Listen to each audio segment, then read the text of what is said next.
அனைவருக்கும் வணக்கம். Welcome back my channel G cooking. Rava and coconut cake எப்படி பண்றேன்னு பார்க்கலாமா? இதுக்காக ஒரு பவுல்ல 1/2 கப் மெல்ட் பண்ணின பட்டர் சேர்த்துக்கலாம்.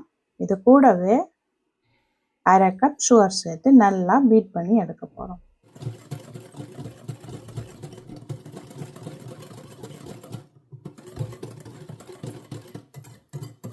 இதோட கலர் கொஞ்சம் சேஞ்ச் ஆகி ஒரு ஒயிட் கலருக்கு வரணும்.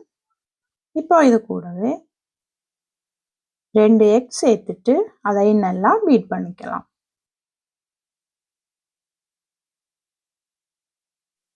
இப்போ இது ரெடி ஆயிட்டது.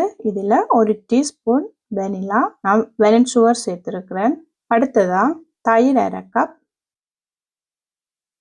அதையும் நல்லா கலந்து விட்டுறலாம்.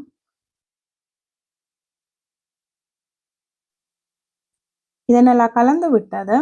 டெசிகேட்டட் கோகோனட் 1/4 கப் சேர்த்துக்கலாம். 1 cup rava, 1 teaspoon baking powder. இது எல்லாத்தையும் மறுபடியும் நல்லா கலந்து விட்டுடலாம்.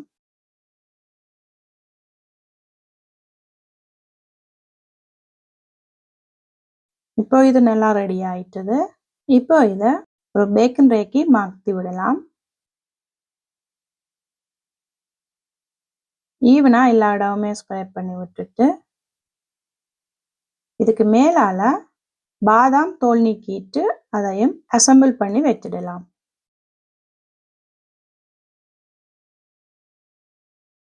இதே இப்போ 180 பாக செல்சியஸ்ல 40 மினிட்ஸ் பேக் பண்ணி எடுத்துட்டோம்னா சூப்பரான rava and coconut cake ready ஆயிட்டுது.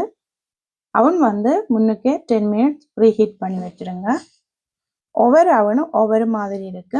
டைம் முன்ன பின் ஆகும், அதை மட்டும் கரெக்ட் பண்ணிக்கணும். இது செய்யறது ரொம்பவே ஈஸி, குயிக்கா செய்து முடிச்சிடலாம். இதுக்கு மேலால சுகர் சிரப் போகணும்.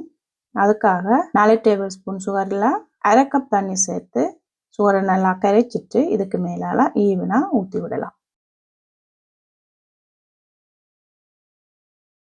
இப்போ நமக்கு தேவையான சைஸ்ல இதை கட் பண்ணி எடுத்துட்டோம்னா ரவா கோகோனட் கேக் ரெடி ஆயிட்டு.